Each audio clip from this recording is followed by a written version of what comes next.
too. I'm back for this. Yeah. Oh, and I totally forgot this up until now. I have something that I wanted to share in this intro. Do share. Oh, yeah. Did you guess what it was about, or what was that? I think so. I don't think you know. Okay, never mind.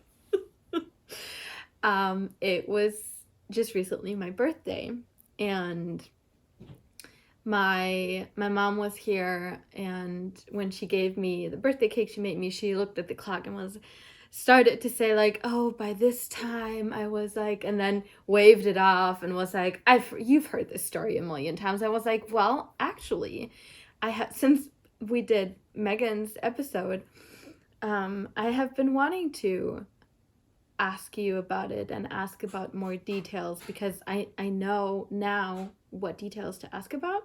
Oh, yeah, sure. So I had been wanting to do that. So I was like, if you have the time and if you want to, I totally want to hear about it. And I dove in and asked her all the things. And then I remembered that at some point, I don't remember which episode, I had mentioned to you like, oh, my mom always says it was like 2 hours, and I'll tell her to not say that because some people might get mad at her, jokingly, right? And then you asked me something back and I didn't have the answer about the specifics. Yeah. Now I do. Exciting. Which is, and I think I can do this quickly, when actually both of her births were really quick. Okay. I can say that. For me, I'm the firstborn. With both of us, she went over.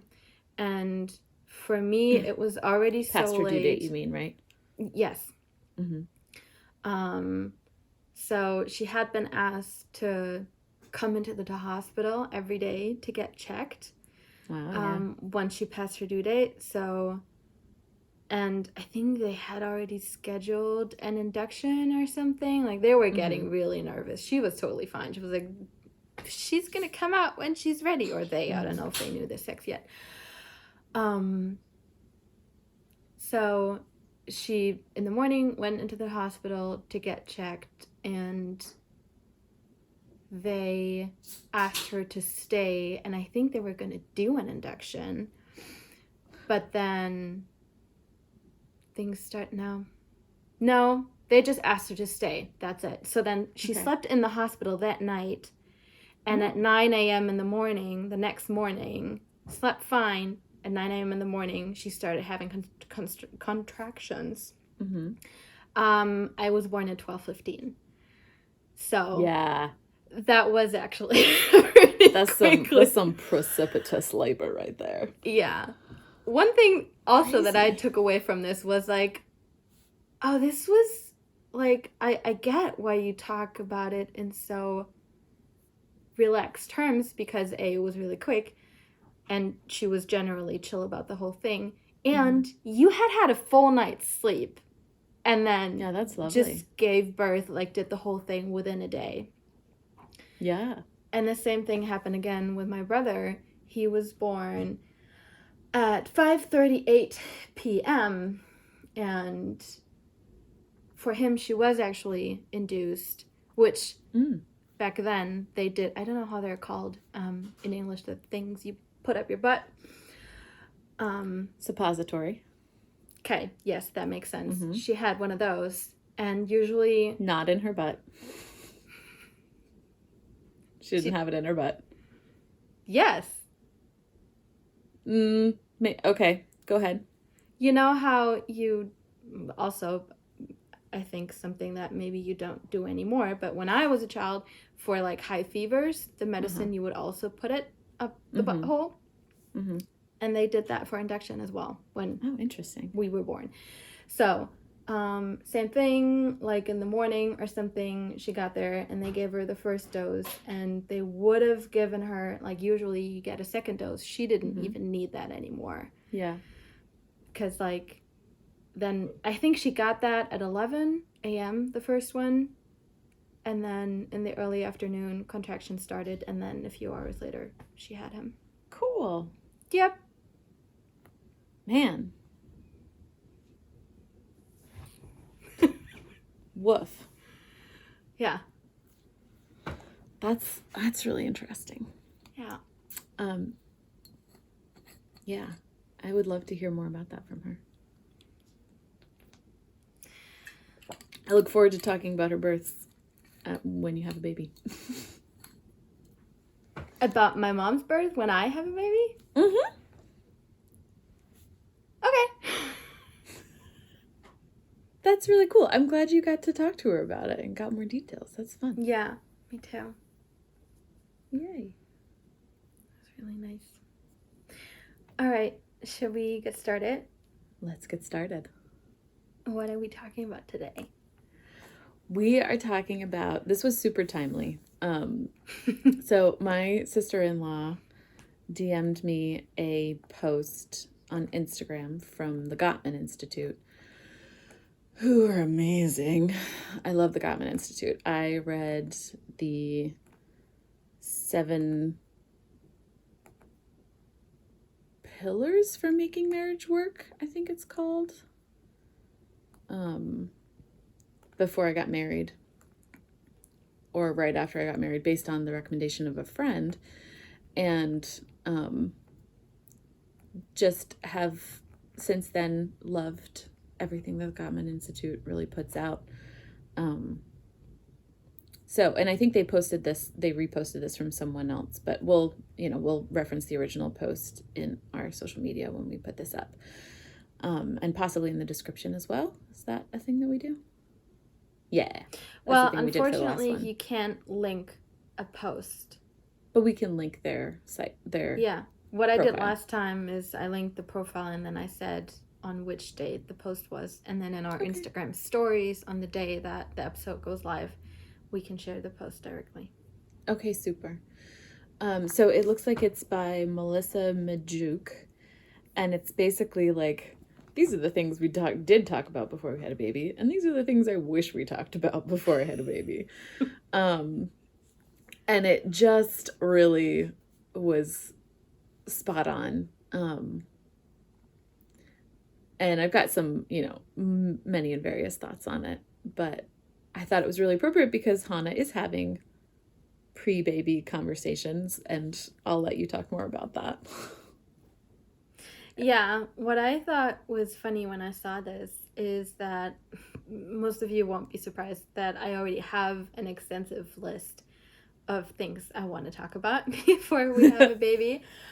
And I was surprised that so many, and I think most of what is listed in this post is not even on my list, which is already pretty extensive. So I thought there's so many things. Yeah, which might be because my list is more like topics that I want to talk about, and like it's just establishing a communication in general. Yeah. And these are very specific things. Yeah, these are really specific. Great. Yeah. I'm trying to pull out the ones that I think are really good. So I loved the ones, like you say, that are more general, like the what words of affirmation I might need to hear when I'm struggling, right? Like, what are the things that you can say and what are the things I'd prefer you not to say? Like, and these are all things that you want to know about your partner, like generally, and so they're also useful just generally. Like, what words of affirmation do you like to hear? What can I say in situations like that will help you? And, because what will help me is not the same thing that will help you. And they challenge me to think about that to begin with, right? Because don't we all know this? We get annoyed at something someone says, but then also we wouldn't have the answer if they would ask me, well, what could I have said? Right. Yeah. So I think it's great to go from it out of the other direction and have yourself think about it before. Yeah. So I have an idea. Do we want to go through the questions one by one and sort of read them aloud and then respond to them? Yeah. Or let's say whether or not I talked about them and whether or not they're on your list and That's what we what think I about want to them? know. Yeah. Okay, perfect. Okay, so I think it's funny just the short list of that she put in there. What we did discuss: the stroller, the car seat, maternity and newborn photos, which is not on my list. No, we Favorite didn't baby talk about names, that birth plan, and budget for nursery.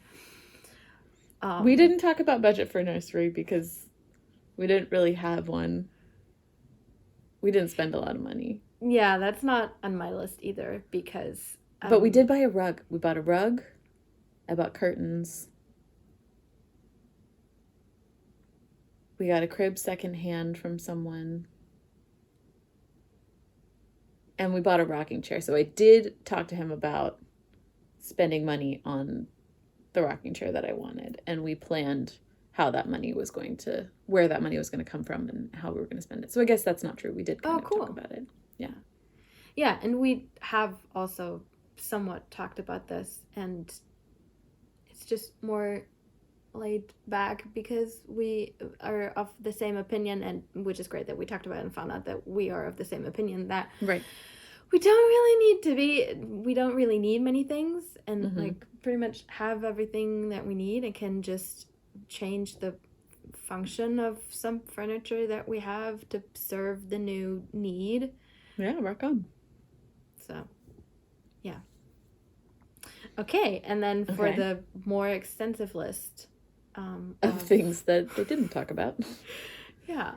The first one is how to know if my mental health was not right and how to talk to me about it. Yeah. Is this on your list? Well, not this specifically. On my list is learning how to talk to each other about how we are and how we feel and how things affect us and how to ask each other for help generally, which I think would cover this, because if we figure out how to do that, we would tell each other if we notice that our mental health is not okay. And when I read this just now, before we hit record, I chuckled a little, and I think maybe this was why Megan also thought this is timely, because this just recently, like just this week, came up when we started a baby conversation, and we noticed that one of us is struggling with mental health right now. Yeah. Which led us to steer the conversation more onto that and like pause the specific baby conversation for now and talk more about this. It's super important in, any relationship to have those tools to be able to talk about your own and your partner's mental health. And and I'm very glad that this is coming up now, because this is now training us and giving us the tools of how to talk to each other about this, so then later when we need it, we'll know how to do that and how to help each other. I will say that there is something about the specificity of this. Can you read it again for me? I don't have that page up. How to know if my mental health was not right and how to talk to me about it. So I think part of this is also specifically pointing at postnatal psychosis. I didn't see that. Yeah. Which is a thing that can happen and is rare, but does happen. And when my midwife talked to us about it beforehand, she was like, you're going to hide it if that happens, right? You're not going to talk about it. You're going to hide it. And so,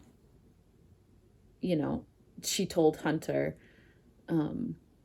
if anything feels off to you, if anything feels unsafe or weird or like she might not be okay, stay with the baby, stay with her, don't leave them alone. Oh my God, You can talk to her about it, but she might lie to you. And if you guys find yourself in that situation, like, call us, call somebody for help, right? So I think it could be really valuable to have like an unsafe word, right? Like a thing that you agree ahead of time that your partner can say, I'm worried about this. Yeah. And have an agreement as to how you're going to handle that if they say that specific phrase, right? So like have something really specific to say, we need to, enact yellow code or whatever.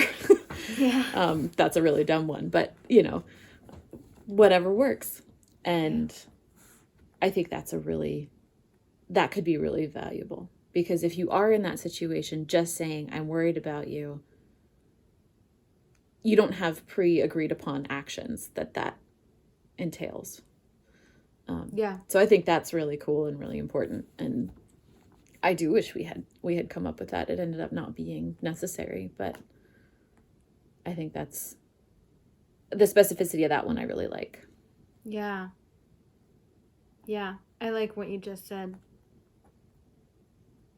And again, it made me think of our current situation where the other one could tell and has been knowing for a while that the other is struggling. Mm-hmm. And when we did recently finally have this conversation, and the one of us that is struggling said it, the other one said, I know, I've been able to tell for a while, I just didn't know if I should approach you about it, like if it was still in a...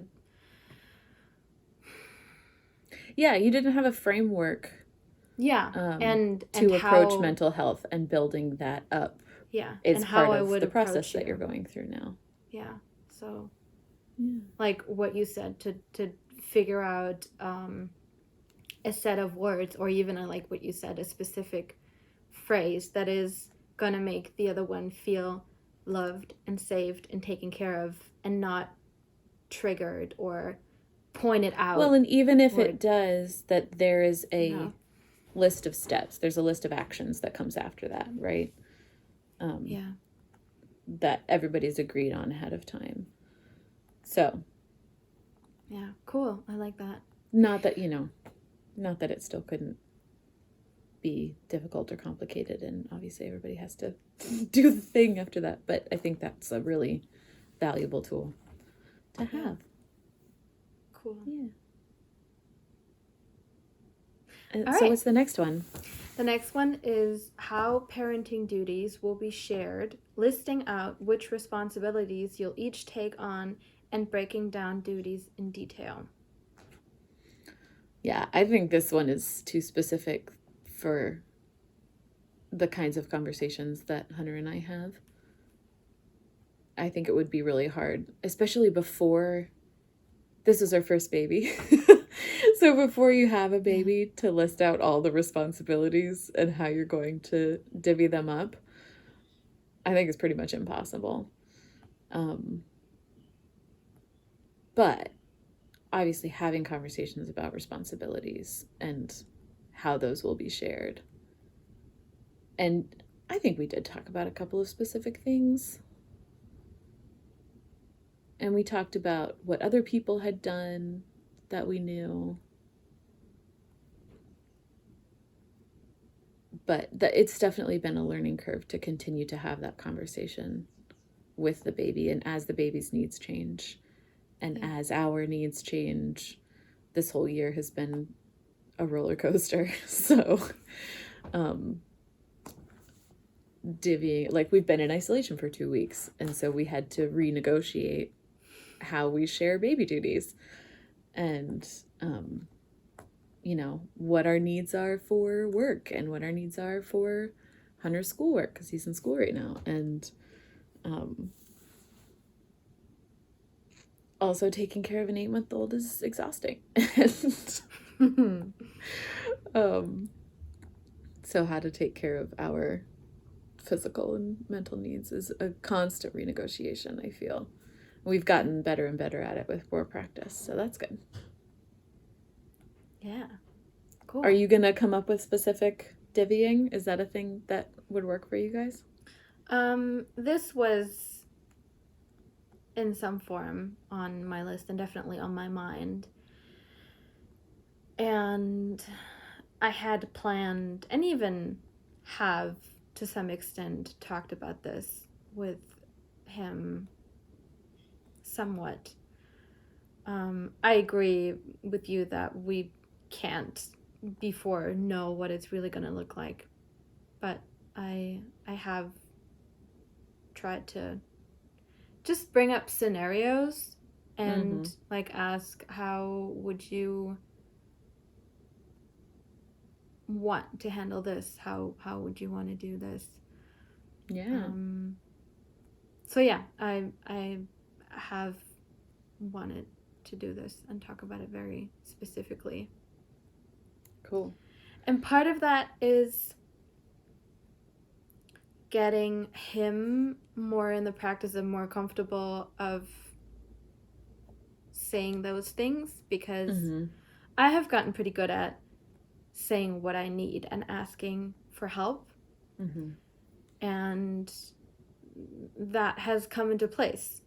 We have done that. I have done that in our marriage. Said, so this is not working for me right now. Like, this has changed, and I need help with this for this reason and for this amount of time. And could we change how we have divvied up the household duties or whatever? And then we find a solution. I've been trying to think if he has ever done that, and I can't remember a scenario, and that's like who he is. That is something that I've been trying to get out of him, and I keep telling him, please ask me for help. Yeah. Please It's state hard. your needs. Yeah, it's hard. It's definitely not. It's not instinctual. Yeah. One thing that I did notice, and it's in this vein, the whole thing is about this, right? All of these conversation topics touch on the two of you being a unit, right? Yeah. The two of you being a team. And that's been a huge shift in our marriage. Not that we weren't a team before, but a lot of our relationship is like, one of the things that I love about our relationship is that we are two separate people. And he lets me be me and I let him be him, and we have functioned super well with that dynamic for a lot of years. And what this did was really give us a huge thing that we do together and that we have to do together and that it is required that we consistently negotiate and touch base and coordinate our approach on. And it's just not something that we've done a lot of before. We have combined finances, but we still had a lot of like, you do what you do, I do what I do, we'll talk about the things we do together, and then everything will work out. And this is not that. This is not that at all. So that's a huge part of most of these conversations that they're talking about, and was a big learning curve for us, kind of in what you're talking about. Like, where do we ask for help? Where do we move things around? How do we talk about responsibilities and how all of this is working for us? Yeah. What's the next one? The next one is role of grandparents and extended family and how we will set boundaries and build our support system. Yeah. Is that on your list? Yes.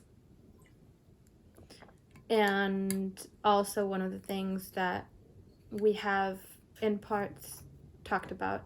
Mm-hmm. So, for example, and most of you probably also know this and have gathered this, that this usually is my initiation. It comes from me when we talk about these things. So with this, for example, specifically, the conversations we've had was me talking about what I think my boundaries will be and what how I would like to handle things, and then asking his opinion and asking him to think about it and tell me how he feels about it. Mm-hmm. Yeah, this was something that I did think a lot about beforehand, and we did talk some about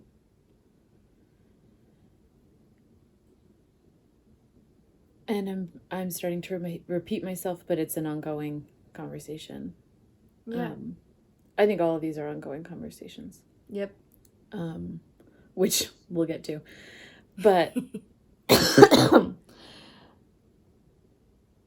I was really concerned about certain aspects of grandparents' input, but both of us were really, really adamant that we wanted our parents, our baby's grandparents, to be as involved as we could possibly have them in their life.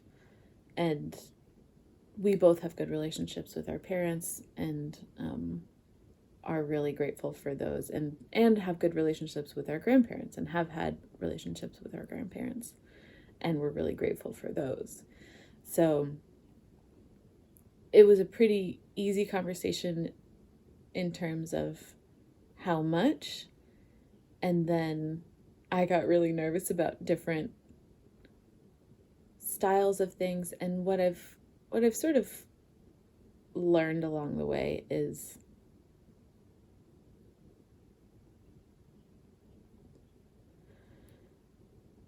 that,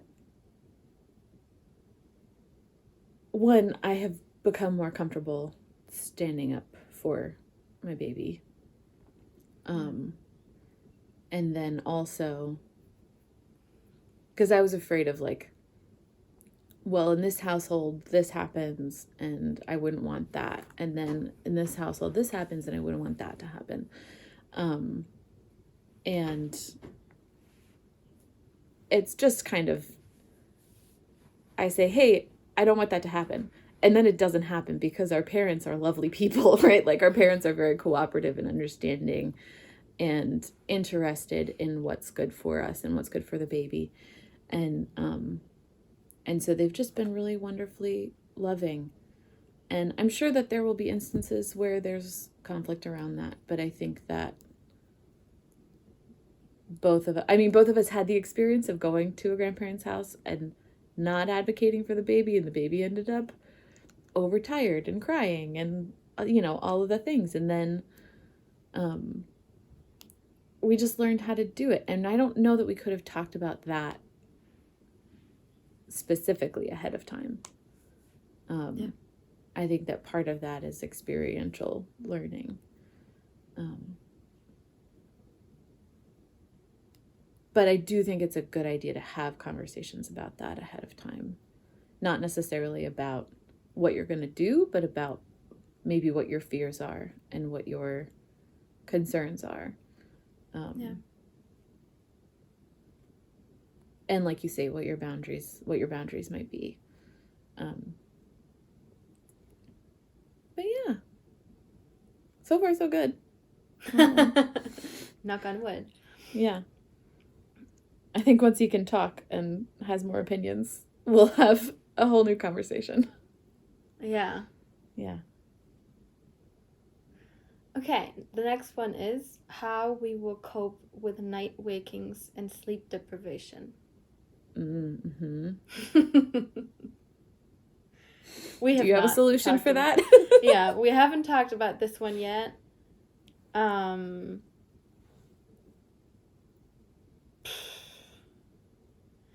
I don't think this was and is necessarily on my list.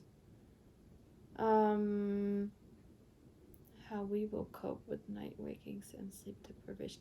For me, this is more, again, along the lines of how do we talk to each other? How can we support each other? And what do we need to be comfortable to state our needs? Express, yeah. Yeah, because that's just one of them. And the splitting up duties, like that, Mm-hmm. that for me is more about that how we divide things. This for me will include if we trade sleeping and feeding, and so I don't have this specific because it comes up in other points. Yeah. Yeah. And I like this list because it is so specific. Yeah. That it gets you thinking about beyond the specifics. Yeah. Each of these sparks various other conversations. Yeah, definitely. Yeah. Do you have any more thoughts on this one? Did you talk about this? Would you talk about this for the next one? Would you do anything differently? We did talk about it. And again, it was more of a fear beforehand. And like I said in the postpartum one, we had really good help in the time when we were most worried about sleep deprivation. And it was most relevant, like when he was consistently waking up throughout the night. And so it ended up being a very practical conversation, and like you said, stemmed from other conversations about needs. And so yeah, don't have a ton to add there, but it was less scary than it needed, than it seemed beforehand. Yeah. Cool. Although I would imagine if we had a baby that woke more often, now it would be a bigger conversation, because now we are bed sharing a lot of the night. And so when the baby wakes up, it can't be like one of us is up and the other one can rest. It's like we're both awake and need to make sure he doesn't crawl off the bed because we haven't moved the bed to the floor yet. Yeah. So yeah. Oh, this should be. We should add that to the list. That's gonna be an episode. Yeah. Because that's something we have been talking about. Okay. How to support me when I am feeling touched out. And touched out is in air quotes. Yeah, you had talked about this beforehand. Or before this episode. You talked about it previously. About being touched out.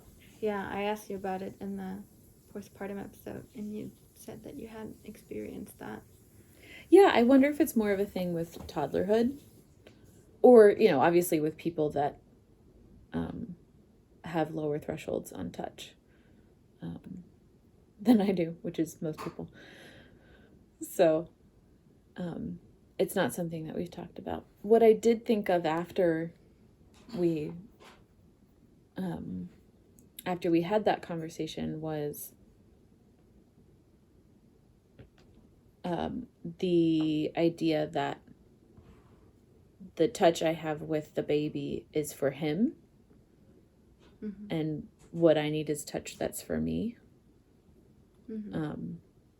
So his touching me, and he has started like almost hugging me, which is so exciting. Oh my God. And he started like nestling his head into my body, which is so lovely. Which is why I say I wonder if it's more of a toddlerhood thing. So stay tuned. I don't know if that'll be a thing experience. Yeah. You're generally pretty sensitive. Are you? Is that something you're concerned about? I don't say that in a bad. It's just you are. Yeah. No, I know how you meant that.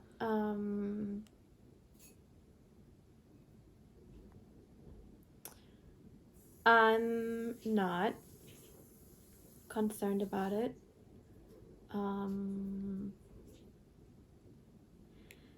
Because,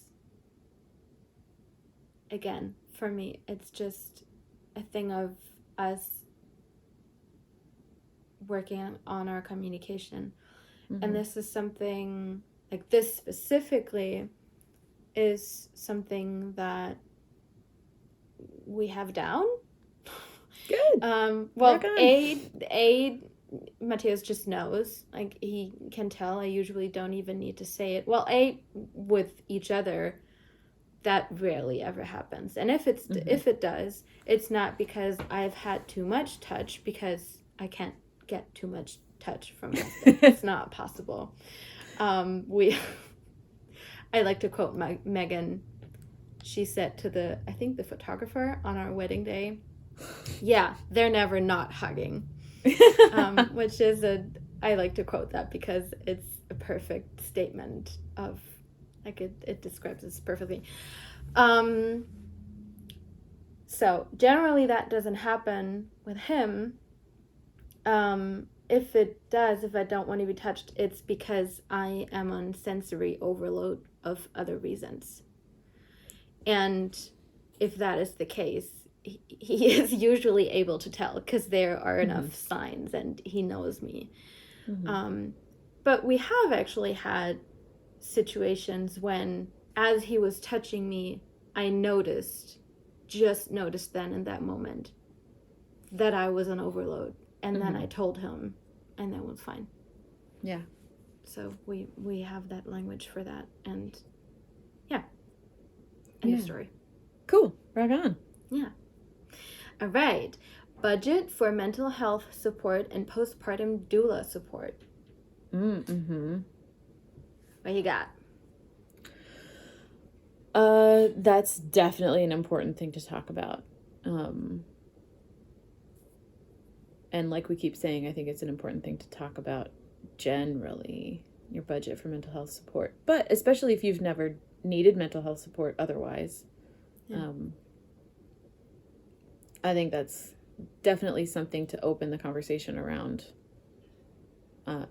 having a baby, because it's, not only is there the advent of possible postpartum mood or anxiety or psychosis, but it's just a huge life transition, right? Like, it's not even, you don't even have to be diagnosable to need transition support for mental health around having a baby. Yeah. So I think that's a hugely important conversation to have. We didn't have that conversation, but we did talk about childcare, which might be a different one on the list. And we didn't talk about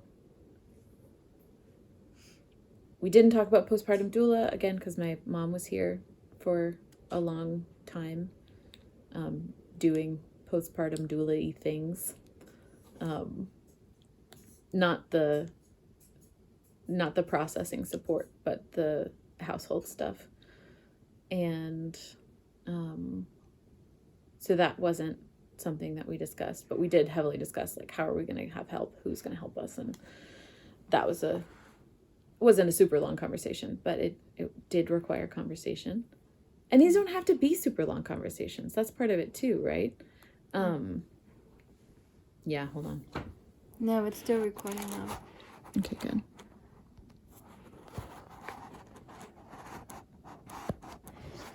We have, Megan has a computer camera set up in the way that I can see her phone camera, so I will know if it's not recording anymore. And she just got a call, which usually makes the video stop. This time, interestingly enough, it didn't. Yeah. So I was saying, we don't necessarily need to have super long conversations about all of these things, especially with the topics that they list. They are really specific. So it can be like especially if we've set up the framework for having conversations around needs and expectations. Yeah. It can be hey, what about this thing? Hey, what about this thing? Oh, we'll do that, this, and the other. What do you think? Yeah, that sounds good. Yeah. And then you've had the conversation. I think this one brings in the element of finances, which is for most partnerships a sensitive topic, and like one of the big, and I don't have a number here, I'm just gonna say big 5 things that are like important to talk about. And most people say it's important to talk about this like before you get married, or before you have a baby, for example, or before you buy a house together, or any large life change. Yeah, it's really important too. So I think this brings in the finance aspect of it, which I think you guys already had a communication style around before, right? We did. I mean, it's not perfect. Obviously, finances is a complicated conversation for any partnership, any people that have to navigate money together. But I'm grateful that we both value the support that the other person needs to the point where it's not a question whether or not we're okay spending money on that. So if he needs support, we're open to spending money on it. If I need support, we're open to spending money on it. So, and it's not always, it hasn't always been that way. And I think it's been a process for us both to get there. But that is something that we got to being married for several years and being together and combining our finances. So, yeah. But you're right, that is definitely, and one of them is how we'll deal with financial strain. So it's peppered all throughout these pre-baby conversations. Yeah. What's the next one?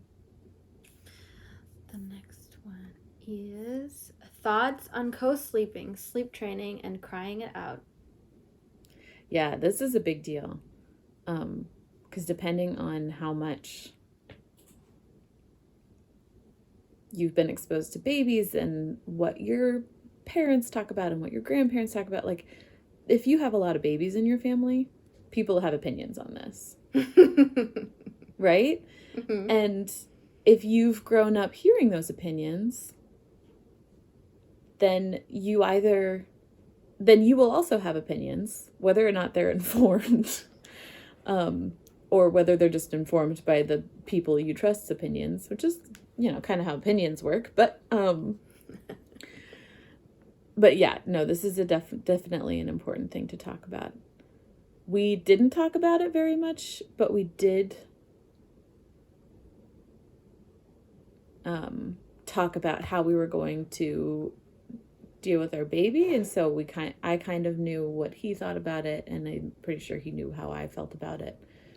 We could have dealt with, having more specific conversations around it, but when you're having that many conversations, maybe this is a good time to acknowledge that too, right? Like, this is a lot to talk about and process and go through, and you're already talking about and processing pregnancy probably when you're having most of these conversations. Mm-hmm. So I think this list is intended more to say, hey, these are things you need to talk about.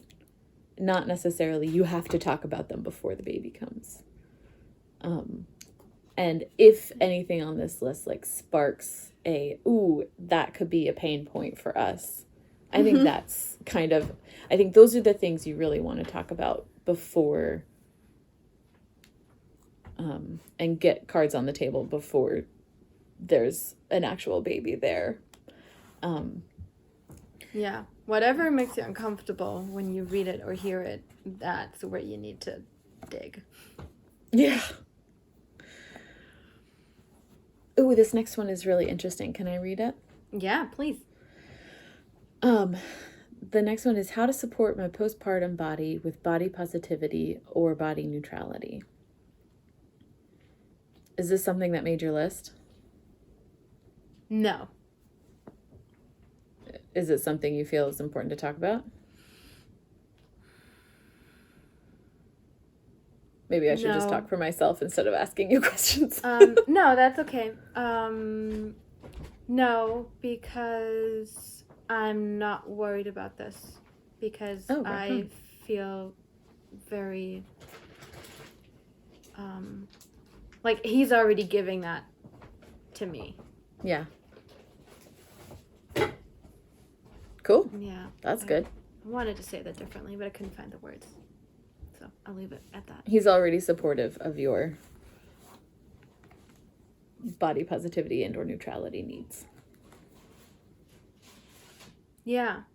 Like my body, like, to make it easier, my weight fluctuates pretty heavily. And he never comments on it or never makes me feel like it plays any role whatsoever. Mm-hmm. So, and I have come to a place that I don't care a lot either. Like, it doesn't influence my self-worth. Yeah. I do, like, I have the goal. This is something that is on my list to lose weight before I get pregnant, because I'm gonna gain weight when I get pregnant. So, and I am overweight. So, as to not strain my body more than it already is. Well, strain is a strong word, but like there was more weight. I think we could call it a strain. Yeah, thanks. Pregnancy generally. Well, with this I was thinking, I thought, how about losing the weight that I'm gonna gain with the pregnancy, so the conditions on my body are the same that they are now, at least. Yeah. But aside from that, it's not anything that, it doesn't have an effect on my self-worth. Yeah. Yeah, I think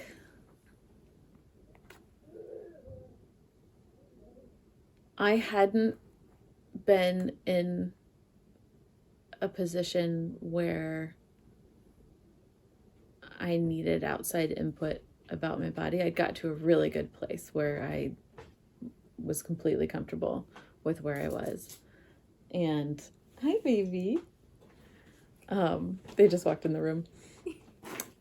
But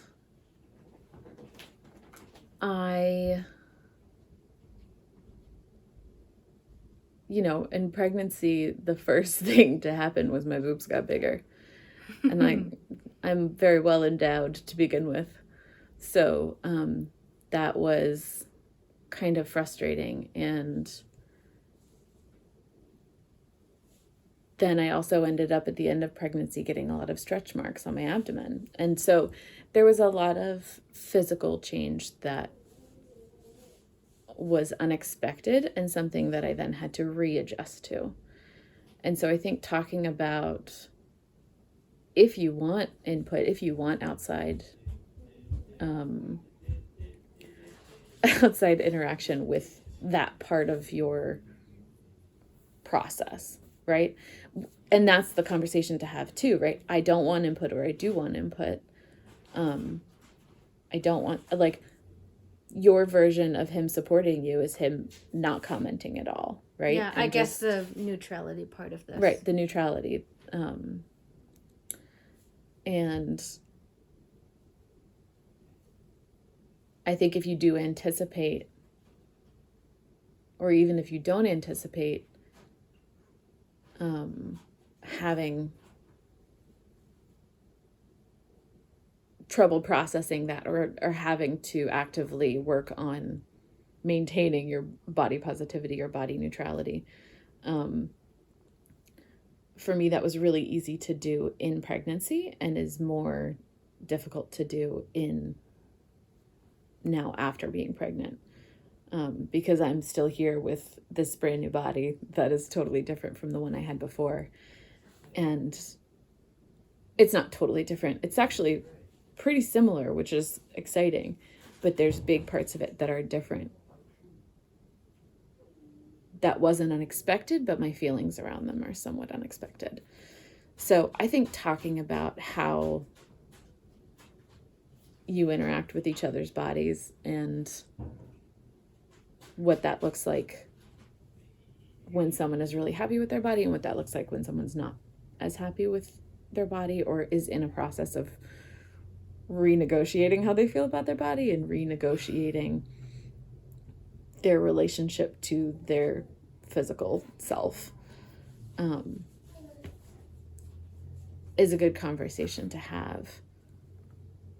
Again, even outside of having a baby, but especially around having a baby, because it will be a part of the process. So I kind of wish we had talked about it a little bit more. And so maybe that'll make my list for things we talk about in the future. Cool. Yeah. The next one is how we'll spend non-working downtime. Yeah. Oh, that's a fun conversation to have. Yeah.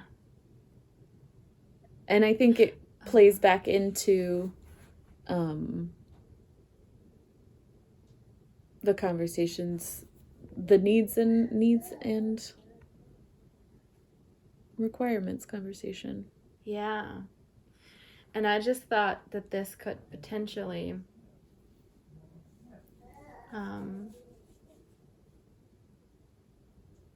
or most definitely open up a conversation about expectations towards the other.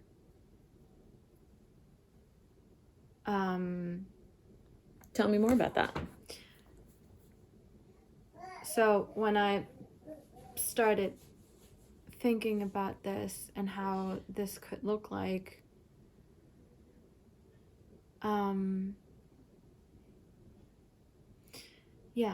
how do I express this? So let's say I feel like I am doing the heavier lifting, and I'm probably feeling that way because I'm stretched too thin and I'm just not doing great. So then I start to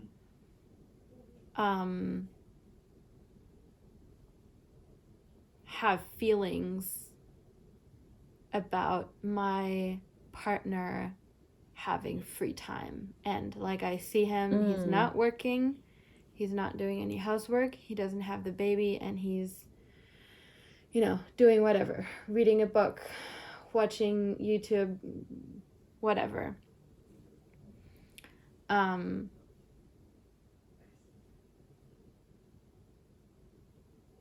So that, again, I think the solution to that would be like to check myself and look where really the problem is. And then problem isn't that he's resting, it's that you are not resting. Yeah. Yeah. And then again, having the open conversation of saying, I am noticing that I'm struggling with the current situation and I need to do less and I need more help, and can we look at how we have things organized right now and change something? Yeah, definitely. I think that's a huge part of this conversation, and it's an important part, but I think we've talked about it a lot, And the reason I said this is a fun question is because it also opens up, like, what are we going to do as a family when we're not working? What are we going to do as a family together in recreation? Like, and I know a lot of what we talked about was we want to keep doing the things that we're doing for fun between ourselves and then just take the baby with us. And in some instances that works really well. Like, we really like to go on walks outside and at parks and in the woods. And that is obviously something you can do really easily with a baby. And then one of the other things that we like to do is go out on the water and canoe. And we have a little sailboat. And so we just last year got it up and sailing, and we wanted to do that with the baby. And it's going to be a little more complicated because it involves water and floating. Hi, Bugga. How you doing? Are you coming to say hello? Yeah, hi. Hi. See you later. Thanks for coming to say hi.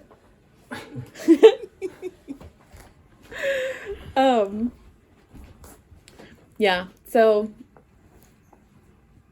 talk about what you want to do as a family, because it might also bring up, like, what experiences do you want your kid to have? What experiences do you want to have as a family? How do you want to write the story of who you are as a unit and how you play together? Yeah, it totally changes the whole dynamic, right? Yeah. And it also does, I mean, it does and it doesn't. It mostly does. But it doesn't change what you like to do. It doesn't change how you like to spend your time. Yeah. It could add on. But... Definitely. Yeah. I've spent a lot more time in my front yard than I ever have before. And doing very localized outside things. Yeah. Wonderful. All right. Yeah. I'm glad we found a fun one in there. Well, I personally... I know, you think all of these are fun. Yeah, kind of. You're like, uncomfortable conversations? Yes, please.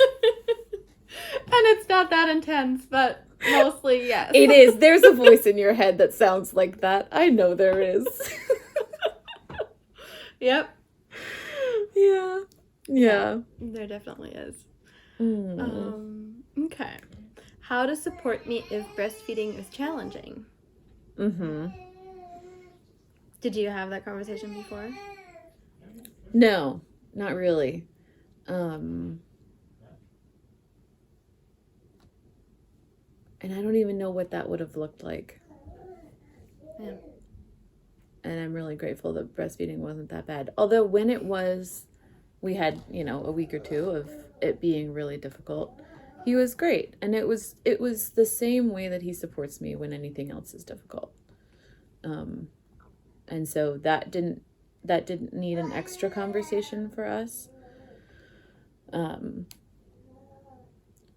But yeah, I think it's important to talk about it if that's something that you think will be triggering for you. Or you think will, like I said, be a pain point. Yeah. Yeah, what you said,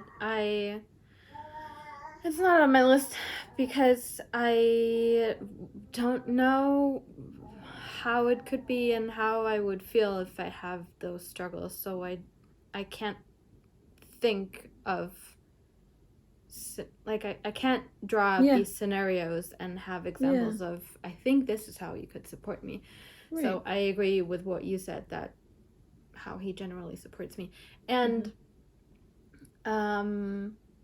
I thought about that this, for me, would also dip into the finance conversation again. So something that I would probably talk about before, to say that, have the conversation about if I struggle with this and need help, are we okay to spend money on a lactation consultant to get me help? Yeah, definitely. Yeah, good call. The next one I feel like we've kind of talked about mostly. How we deal with financial strain. Yeah. Really important conversation to have, and it's going to be different in every household. Yeah, absolutely. We did talk a little bit about that because we knew that our income level would be fluctuating at the beginning of when we were having our new baby. So go team. We did talk about it. Yeah. Go team. Cool. And again, the next one is also something we've talked about a lot, what self-care will look like for each of us and how we can support each other.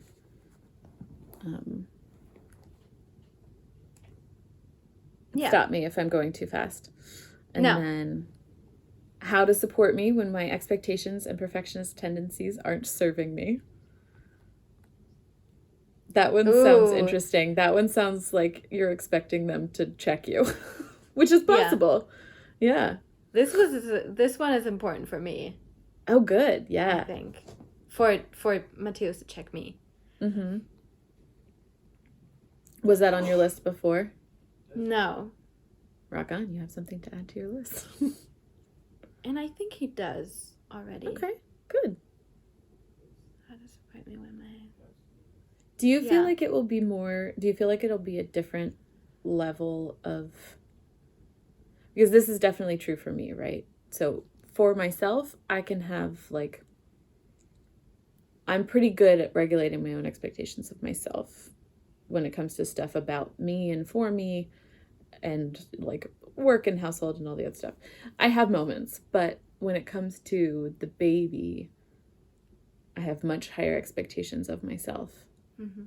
And tend to be more perfectionist. And that's not something that I deal with a ton, but they are different levels. Like the motherhood level is a new level of intensity for me. I bet. Yeah.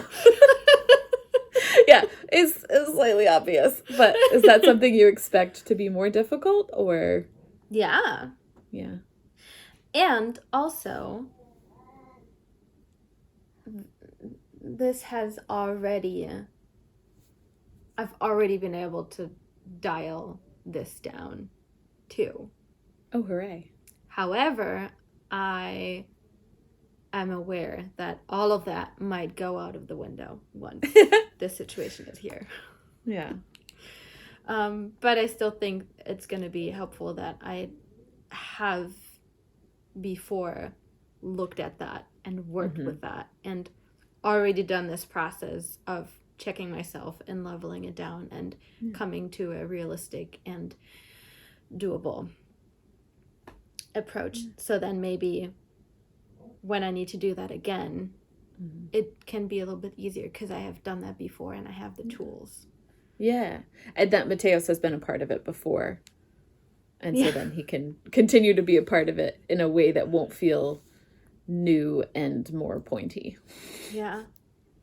Although, who knows? He might surprisingly turn into the perfectionist. Yeah. See, this is something I'm very curious about. Who we will be, how much, and if we will change with this new role. Yeah, I will say I don't... all of this, talking about all of these things beforehand is great practice, but all of this is always just theory, right? Right. No, and it's good. It's what I love about talking about things beforehand. And I came at this a little bit skeptical, like we couldn't have had these conversations before, right? We couldn't have known what this was going to look like. But the more we're talking about it, the more I'm like, it's really good to have a framework for the conversation. Yeah. To be it's like a birth plan, right? Right. Remember that thing we talked about? I feel totally differently about it now than I did when we talked about it. Oh, yeah. Cool. So like having something to refer to so you don't have to start from Right. 0 when you already have limited free time, limited time without the baby, and limited bandwidth for like introspection and emotional processing. Yeah. So I'm coming around. I think you should have all these specific conversations and then totally flip them on their head later if needed. Woohoo! We got her. Yeah.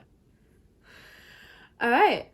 How my childhood experiences and who my parenting role models were might impact the way I co-parent and my communication style. Hallelujah. Ooh, this is huge. Yeah, this is an enormous conversation, and I am mildly shocked that they just like threw it in the last few. Yeah, I was about to say if I need to pick just one and throw out everything else, I think it's this. Well, and it incorporates everything else we've talked about. Everything else on the list. And that's kind of cheating. But I like my loopholes. That's fair. Yeah. Yeah. Because that's huge. Yep. It's the only experience of childhood you've had before becoming a parent. Mm-hmm. And it's the only experience of parenting you've had before becoming a parent. Whether you had 2 parents or 3 parents or, were in foster care and had a bunch of different upbringings or styles of household. It's freaking enormous. Yeah. Yeah, so this is something we did talk about ahead of time some, and we continue to talk about frequently. And I think I continue to think about almost daily. So I think we'll keep talking about it for the rest of our parenting lives. Probably. Yeah. Yeah. Have you guys already started talking about this a little bit? Maybe not in the context of parenting, but communication styles at least. No, definitely also in terms of parenting. Matthias and I grew up very differently, starting with growing up on different continents and very different cultures. In very different cultures, exactly. Yeah. So this has a whole another layer for us in joining those. Yeah, definitely. What words of affirmation I might need to hear when I am struggling? Yeah, this is a good one. Again, just a good one for marriage. Yeah. Partnership. Friendship. Yeah. Relationship, generally. For me, the way this one is on my list is to talk to love languages generally. Like how do I feel loved? What do I need to feel loved, supported, seen, safe, all of these things. Mm-hmm. And we do that. Yeah. So agreed. Yeah, I like that one. Seconded. Yeah. And then the next one is how to stay connected if our sex drives change. Ooh, that's a good one. It is a good one. Again, a good one for marriage in general. Yeah. Relationship in general. So many things have an influence on our sex drive. And Mm-hmm. it changes all the time. Yeah. Yeah. For example, a year of not going anywhere. Yeah. Yeah. No, this one is definitely an important conversation to have and keep having. Yeah. Period. Agreed. Period. Yep, exactly. Okay, thoughts on circumcision, ear piercing, screen time, discipline, religion, etc., etc. Wow, I love the flow of these questions. These are like it's like here's this gigantic thing about your whole childhood and how you were formed, and then like sex drive. let's talk about circumcision and your sex drive. And these are such huge. Please don't have all of these conversations at one time. Oh, no, that's impossible. With this one, I was floored how so many different things are in one covered sentence, in one thing. Yeah. And then etc., etc. Okay. Yeah, this is a list in and of itself. Yeah. And I think brings us back to the final one, which we've been talking about the whole time. You just have to keep having these conversations, because every single time it comes up, you have to have a conversation about it. Yeah. And each of the decisions that you make on each of these things, right? Circumcision, ear piercing, screen time, is going to be based in the approach, a general approach that you're going to have. Mm-hmm. And hopefully you have conversations about the general approach first before you have conversations about ear piercing. But about specifics, yeah. Right. But it's good to, and again, what I think that they're doing with this list and what this question does specifically is give you specifics that then spark your reaction to those specifics, and then that reaction can clarify a little bit what your general idea of that realm of parenting is, and what your general philosophy in that realm of parenting would be. Yeah, I think the specifics can help you to get an idea of what your general idea or opinion on general topics is, if it's difficult for you to decide what your general opinion on something is. Melissa knows what she's doing. Totally. Yeah, this is great. Okay, so the last one for moving on from that gigantic list. How to support my postpartum physical rehab and nutrition needs. Oh, we talked about this one in the postpartum one. Yeah, we did. Although I didn't mention, maybe I did, but I did have a friend that is in pelvic floor PT. Oh, you did not mention that. There is physical therapy specifically for your pelvic floor, which a lot of people need after giving birth. Mm-hmm. Because that's a big old thing for your pelvic floor to undertake. Yep. Both physically and otherwise, I don't know. But it's a big thing to undertake. So anyway, that is a thing that you can talk about when you're talking about postpartum doulas, when you're talking about self-care and recovery and all of that. Talking about assessment and the possibility of physical rehab involving all kinds of care, including physical therapy. Yeah. For me, this also includes the conversation generally how we want to do our postpartum we want to do life. No, our postpartum time.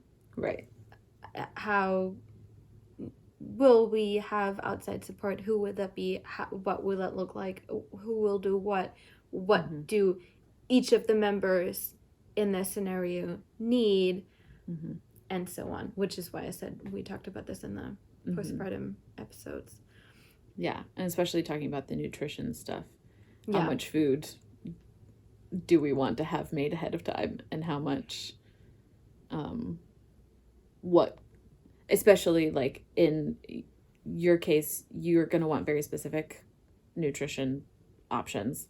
Yeah. And making that clear ahead of time, I think, is really important and good to have. I'm really afraid that I'm not going to like any of those things, because that's also something I hear plenty of pregnant people talk about, that they end up not liking the things that they usually eat. Which most of them say, though, that once the baby is out, everything is back to normal. So right. Maybe I should not worry about that. Yeah. And, I mean, there are people that have no aversions or cravings. Yeah.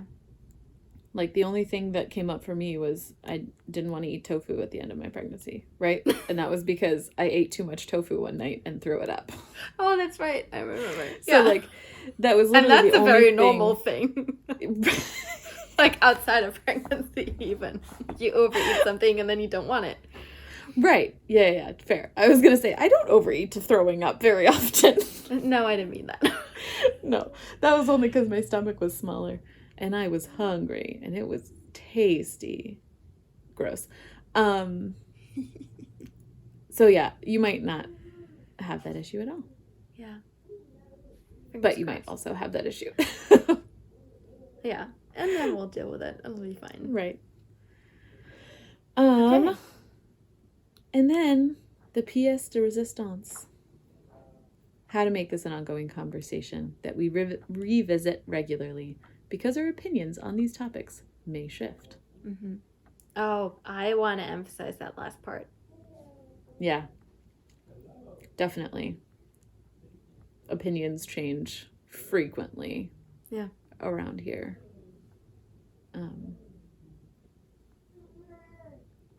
Yeah, especially like co-sleeping.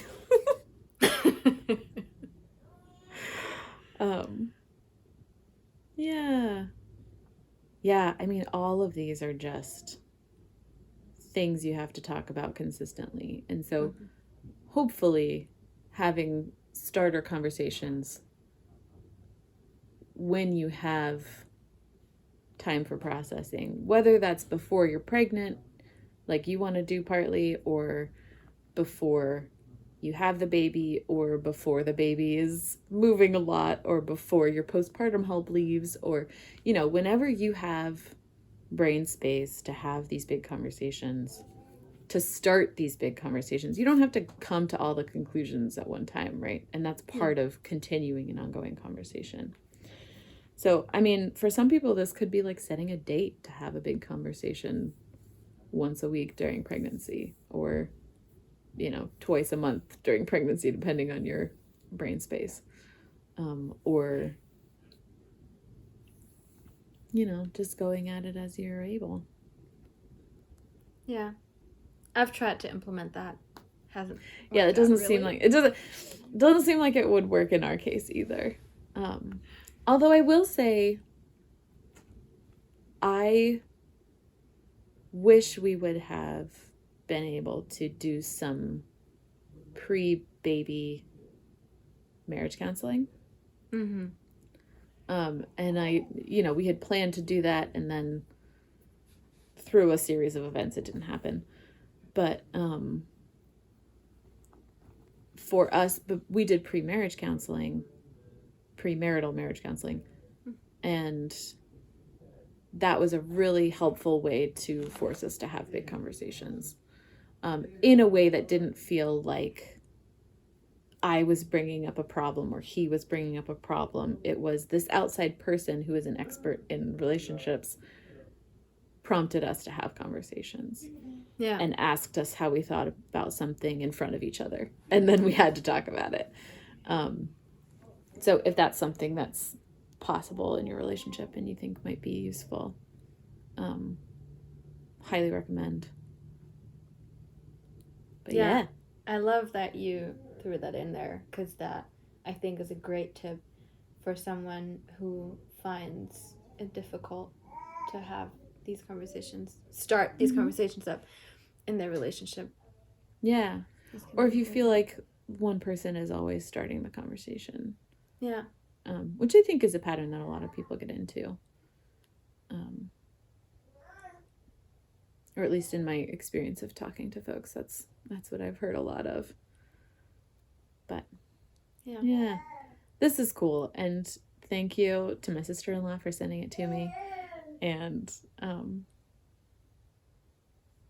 let us know what's missing from this list that's on your list, and what you think people should talk about before having a baby. Yeah. That's what I want to know. I would also like to know what the biggest one of this list is for you. Like maybe which one hits you hardest? Yeah, which one you had the biggest reaction to when we read it out? Definitely. I don't know. If you're open to sharing that on Instagram publicly. Or in the podcast reviews. Go ahead and tell us in the review. Yeah. Oh, Meanwhile, or the hit the YouTube 5-star. comments. Or you can even DM us. We're just happy to hear from you either way. Definitely. Yeah. Cheers. I thought this recently. I think we should say it more often to like, hey, please like our post, comment, subscribe, all the things that people say. All right, well, we're doing it now. Yeah. Like our post, comment, subscribe, 5 stars. And thank you for listening. Yeah, 5-star rating iTunes. Thank you so much for listening. Thank you for spending this time with us, and we hope and look forward to being with you again next week. Cheers. Mwah. See you then. Bye. Bye.